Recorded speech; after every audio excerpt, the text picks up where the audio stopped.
नमस्कार दोस्तों, आपका स्वागत है हमारे चैनल पर। आइए आज हम लोग प्रैक्टिस सेट नंबर 19 करने जा रहे हैं। और पहला क्वेश्चन देखते हैं।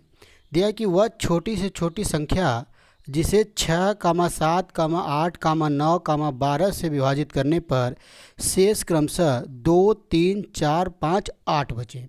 तो देखिए, इस तरह के क्वेश्चन की खास बात क्या होती है। जिसे 6, 7, 8, 9 और 12 से भाग देना है, तो शेष जो बच रहा है वो 2, 3, 4, 5 और 8। तो इस तरह के क्वेश्चन में देखेंगे कि यहाँ पर डिफरेंस, यहाँ पर भी 4 का डिफरेंस आ रहा है, यहाँ पर भी 4 का डिफरेंस, यहाँ पर भी 4 का डिफरेंस, यहाँ पर भी 4 का डिफरेंस और यहाँ पर भी 4 का डिफरेंस। तो इस तरह के क्वेश्चन में करते क्या है कि सबसे पहले 6, 7, 8, 9, 12 का हम लोग निकाल लेंगे एलसीएम। तो इसका एलसीएम आ जाएगा 504। एलसीएम निकालना सभी लोग जान रहे हैं। तो इसका एलसीएम आ जाएगा 504। उसके बाद जो डिफरेंस आया है उसी को 504 में से माइनस कर देंगे। तो 504 माइनस 4 करेंगे तो आंसर आ जाएगा 500। तो हमारा आंसर क्या होगा? ऑप्शन बी सही हो जाएगा। तो कितना आंसर हो जाएगा? 500 आंसर हो जाएगा। आइए अगला क्वेश्चन देखते हैं। क्वेश्चन नंबर 2 क्या दिया हुआ है कि एक त्रिभुज के तीनों कोणों का अनुपात, एक त्रिभुज के तीनों कोणों का अनुपात 2:3:7 है। तो सबसे बड़े और सबसे छोटे कोण का मान बताइए। आप जानते हैं कि कोई त्रिभुज मान लेते होता है ए बी सी, ए और ये बी और ये सी। तो इसकी खास बात होती है किसी त्रिभुज के जो तीनों कोणों का योगफल होता है वो होता है 180। इस बात को सभी लोग जान रहे हैं कि किसी त्रिभुज के तीनों कोणों का योगफल कितना होता है? 180। और इन तीनों कोणों का अनुपात दिया है 2:3:7। तो यहाँ से देख रहे हैं 7, 3, 10, 2, 12। यहाँ से तो 12 आ रहा है टोटल कोण, लेकिन वास्तव में कितना होता है? 180। तो हम तुलना करेंगे 12 बराबर 180 तो 1 बराबर 15।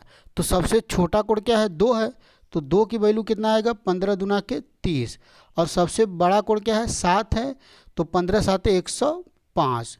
तो हमसे पूछा है कि सबसे बड़े और सबसे छोटे कोण का अनुपात क्या होगा। इसका मतलब 105:30। तो 5 से कटेगा, 5 दूना के 10, 5 1 5, 5 6 30। फिर 3 से कट जाएगा, 3 7 21, 3 दूना 6। तो 7:2 आ जाएगा।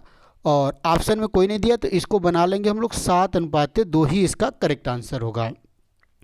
तो आइए अगला क्वेश्चन देखते हैं। क्वेश्चन नंबर 3 साधारण ब्याज का बहुत ही अच्छा क्वेश्चन है। कई बार एग्जाम में इस तरह का क्वेश्चन पूछ चुका है। एसएससी में, रेलवे में, बैंक में दिया है कि कोई धन साधारण ब्याज की दर से 4 साल में 1200 रुपया और 7 साल में 1500 हो जाता है। तो मूलधन बताइए। तो देखिए 7 साल में ये कितना हो रहा है? 1500।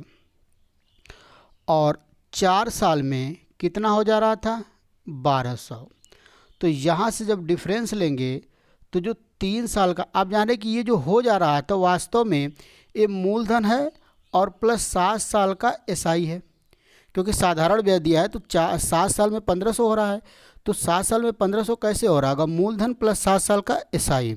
और जो 1200 है ये भी होगा मूलधन प्लस 4 साल का साधारण ब्याज। तो जब आप माइनस करेंगे तो यहाँ से मूलधन तो कैंसिल हो जाएगा। 7 साल के एसआई में से 4 साल का एसआई जब कैंसिल होगा तो ये जो 300 आएगा वास्तव में ये 3 साल का क्या आया है? साधारण ब्याज। तो 3 साल का साधारण ब्याज अगर 300 तो 1 साल का साधारण ब्याज कितना होगा? 100 होगा। 1 साल का साधारण ब्याज 100। तो 4 साल का साधारण ब्याज कितना होगा भाई? 400।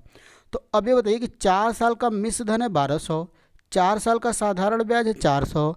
तो हम जानते हैं कि मूलधन बराबर क्या होता है? मिश्र धन माइनस ब्याज। तो इसका मतलब 1200 में से अगर 400 माइनस कर दिया जाएगा तो कितना आंसर आ जाएगा? 800। और यही हमारा क्या होगा? मूलधन होगा। तो ऑप्शन ए सही हो जाएगा। आइए अगला क्वेश्चन देखते हैं। क्वेश्चन नंबर 4 अनुपात समानुपात का बहुत ही अच्छा, इस तरह के क्वेश्चन हम लोग पिछले सेट में भी कर चुके हैं। दिया कि दो संख्याओं का अनुपात 3:5 है।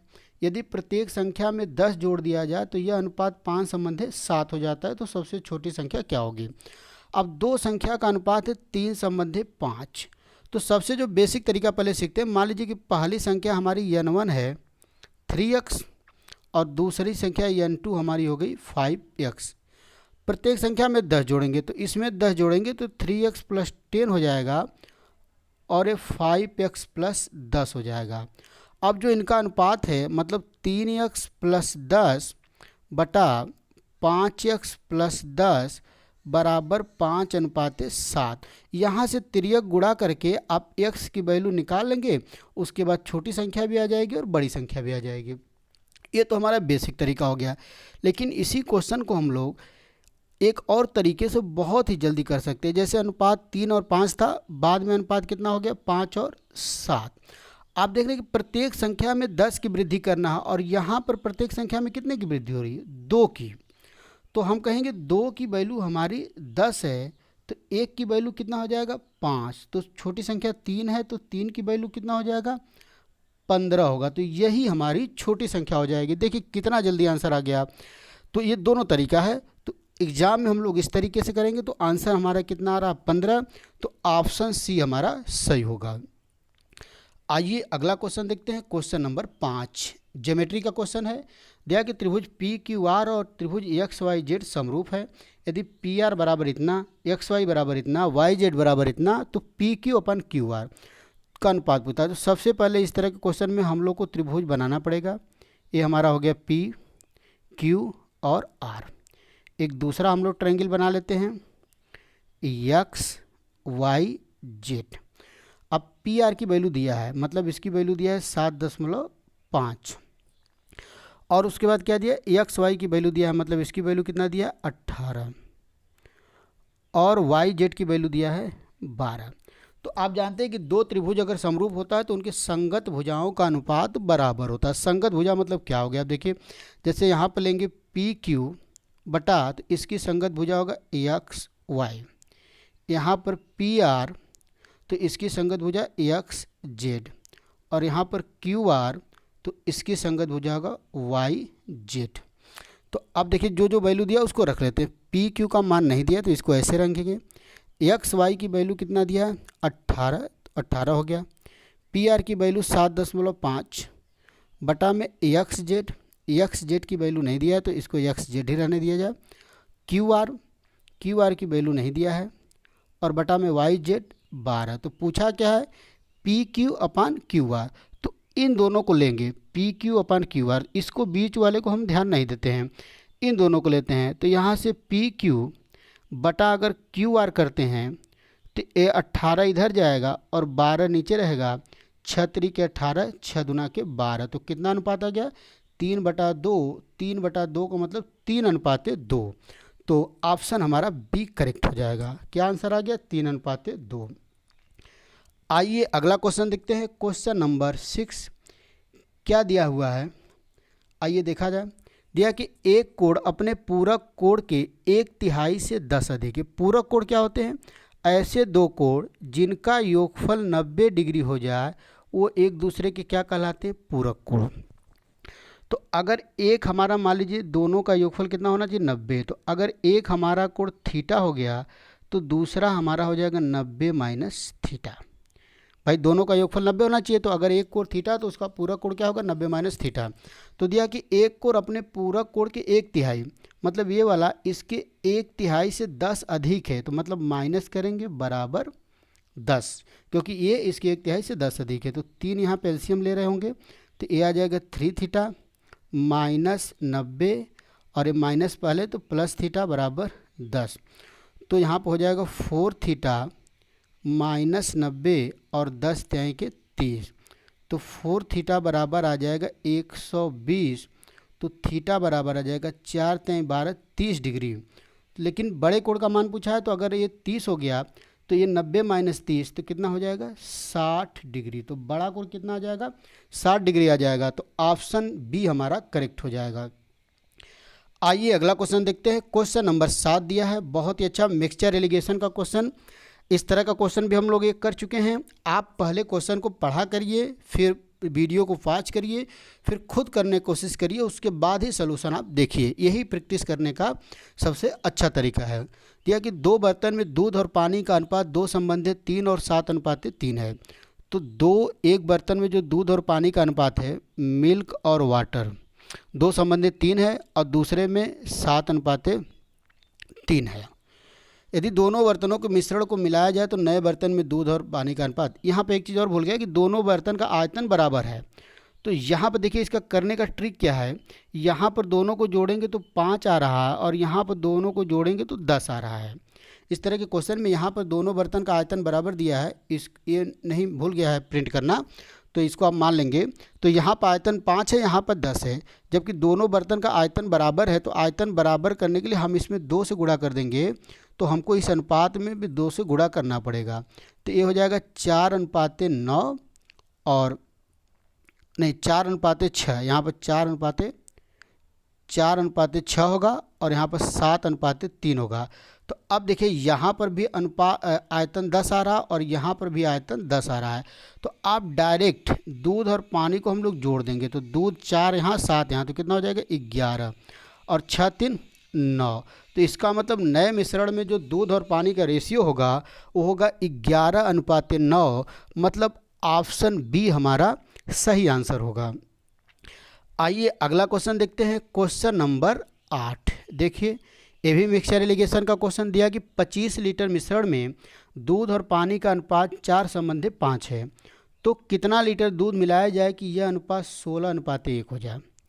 अब 25 लीटर का मिश्रण है, तो इसमें जो दूध है तो दूध की मात्रा होगा 25 का 4/5, मतलब 20 लीटर दूध आ गया। तो जब 20 लीटर दूध आ गया तो इसका मतलब 5 लीटर क्या होगा, पानी होगा। अब बोला कि कितना दूध और मिला दे, तो मान लीजिए x लीटर दूध अब मिला दिए, तो दूध कितना हो जाएगा 20 + x, लेकिन पानी उतना ही रहेगा। तो अब जो रेशियो है 20 + x/5, ये रेशियो है 16:1। त्रिय गुणा करेंगे तो 20 + x बराबर 16×5 = 80, तो x बराबर कितना आ जाएगा 60 आ जाएगा। तो इसका मतलब कितना हमको दूध और मिलाना पड़ेगा 60 लीटर। तो हमारा ऑप्शन सी बिल्कुल करेक्ट आंसर होगा। तो इसका आंसर हो जाएगा ऑप्शन सी। आइए अगला क्वेश्चन देखते हैं दोस्तों, क्वेश्चन नंबर 9। क्वेश्चन नंबर 9 देखिए क्या दिया हुआ है। आइए क्वेश्चन नंबर 9 कर लेते हैं। आइए दोस्तों दिया है कि 30%, 25% और 15% के 3 क्रमागत छूट के बराबर छूट क्या होगा। तो देखिए यहाँ 3 वैल्यू दिया है, 30, 15 और 30, 25 और 15। तो यहाँ पर जो डिस्काउंट का क्रमागत छूट का मतलब छूट के ऊपर छूट, तो यहाँ फार्मूला हम लगाते हैं x + y + xy बटा में 100, xy + xy बटा में 100। तो ये 2 वैल्यू के लिए सही है। तो पहले हम लोग कोई इसमें से 2 ले लेते हैं, तो 30 + 25 + 30 × 25 बटा में 100। तो यहाँ हो जाएगा 55 + 25 चौके 100, तो 15/2 7.5 आ जाएगा। तो इसको जब हम लोग ऐड कर दें तो 5 7 5 12 62.5, यहाँ से कितना आ गया 62.5। आइए इसको फिर से देख लेते हैं। ये हम लोग का जो है ये कैलकुलेशन हम लोग का लग रहा है कि यहाँ पर मिस्टेक हो गया है। आइए दोस्तों इस क्वेश्चन को देख लेते हैं। दिया कि 3 क्रमागत छूट के बराबर छूट दिया है। तो यहाँ पर अगर मान लीजिए 2 क्रमागत छूट होता है, तो जो बराबर छूट होता है उसका फार्मूला होता है x + y, यहाँ पर -xy/100 होता है। पहले बार हम लोग का फार्मूला गलत थोड़ा हो गया था, तो यहाँ लिखेंगे 30 + 25 - 30 × 25 बटा में 100। तो यहाँ हो जाएगा 55, इसको सॉल्व करेंगे 15 चौके 100 आ जाएगा 7.5। तो 55 में से 7.5 घटेगा तो यहाँ 5 आ जाएगा, 4 बचा, 14 में से 7 गया 7 और यहाँ बचेगा 4, तो ये आ गया 47.5। अब इस 47.5 और जो बचा है 15 के साथ यही फार्मूला फिर लगा देंगे। तो 47.5 + 15 + 47.5 × 15 बटा में 100। तो ये जोड़ देंगे तो कितना आ जाएगा 7 5 12, 1 बचा, 4 1 5, यहाँ पर माइनस रहेगा, देखिए फिर फार्मूला गलत हो जा रहा है। तो 4 1 5 1 6, तो ये 62.5 माइनस 5 से काट देंगे तो 5 3 15 20 आ जाएगा। और फिर उसके बाद जो है कि हम लोग गुणा कर देते हैं अगर यहाँ पर, तो देखिए 3 5 के 15, एक बचा, 3 7 21, एक 22, 2 बच गया, 3 चौके 12, 2 14, यहाँ पॉइंट लग जाएगा, यहाँ बचेगा 20, तो हो जाएगा 62.5 माइनस 62.5 माइनस। तो अगर हम लोग यहाँ पर जो है कि ऊपर नीचे अगर मान लीजिए 2 से भाग दे देते हैं तो ये आ जाएगा 2 7 14, 2 1 कम 2, 2 दूना के 4, 2 5 10। तो यहाँ पर एक अंक बाद यहाँ पर दशमलव हमारा लग जाएगा, एक अंक बाद दशमलव लगा है, तो ये हो जाएगा हमारा जो दशमलव हम लोग लगाएंगे 2 7 14, 2 1 कम 2, 2 दूना 4, 2 5 10। तो 10 नीचे रहेगा तो एक बार और दशमलव लग जाएगा, तो ये यहाँ पर दशमलव लग जाएगा। तो इसका मतलब 62.5 में से 7.125 माइनस कर दिया जाए तो यहाँ 5 बचेगा, 9 में से 2 गया 7 बचेगा, 3 बचेगा, 11 में से लगभग 12 में से 7 गया 5 और 5, मतलब 55.38 लगभग आ जाएगा। तो आंसर क्या हो जाएगा, ऑप्शन सी हमारा सही हो जाएगा। तो ये फार्मूला आप ध्यान दीजिए, यहाँ पर माइनस रहेगा, ये गलती से प्लस ना हो जाए। फार्मूले को भी याद कर लें क्योंकि बार बार यही चीज़ कन्फ्यूजन हो जाता है कि यहाँ पर माइनस होगा कि प्लस होगा। तो आइए अगला क्वेश्चन देखते हैं, क्वेश्चन नंबर 10। क्वेश्चन नंबर 10 हमारा फिर ज्योमेट्री का क्वेश्चन है। दिया कि त्रिभुज पी क्यू आर और एक्स वाई जेड, यहाँ पर डी हो गया तो एक्स वाई जेड रहेगा, एक्स वाई जेड समरूप त्रिभुज है। फिर हम लोग 2 त्रिभुज बना लेंगे, ये हो गया हमारा पी क्यू आर, और दूसरा त्रिभुज हमारा हो गया एक्स वाई और जेड। पी क्यू की वैल्यू दिया है 9, क्यू आर की वैल्यू दिया है 6, पी आर की वैल्यू दिया है 7.5 और एक्स वाई की वैल्यू दिया है 18। तो वाई जेड की वैल्यू पूछा है। तो फिर समरूप त्रिभुज है तो संगत भुजाओं का अनुपात बराबर होगा। तो यहाँ से होगा पी क्यू बटा एक्स वाई बराबर, अब देखिए क्या पूछा है, वाई जेड पूछा है, तो इस वाई जेड है तो इसके संगत हम क्यू आर को ले लेते हैं। तो क्यू आर बटा हमारा वाई जेड हो जाएगा, तो तीसरे अनुपात को लेने की हमको ज़रूरत नहीं है। तो यहाँ पी क्यू बराबर 9 हो जाएगा, एक्स वाई बराबर 18 हो जाएगा, और क्यू आर की वैल्यू दिया है 6 और वाई जेड की वैल्यू पूछा है। तो 9 दूना के 18, 6 दूना के 12, तो वाई जेड की वैल्यू कितना आ जाएगा, 12 सेंटीमीटर। तो वाई जेड का मान कितना आ जाएगा, 12। तो ऑप्शन सी हमारा सही हो जाएगा। तो ये हम लोग का 10 क्वेश्चन का प्रैक्टिस सेट रहा। उम्मीद है कि आपको पसंद आया होगा। आप इसी तरह प्रैक्टिस सेट लगातार मैं आपके लिए डेली 10 क्वेश्चन का सेट लेकर आऊँगा, और आप 10 क्वेश्चन डेली कर रहे हैं तो आप मान के चलिए कि एक महीने में 300 क्वेश्चन की प्रैक्टिस आप कर पाएंगे।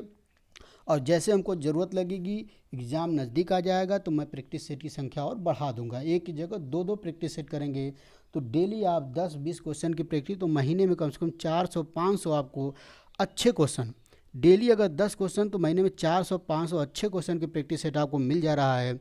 तो आप इस तरह करते रहिए। अगला सेट लेकर आते हैं, तब तक के लिए धन्यवाद।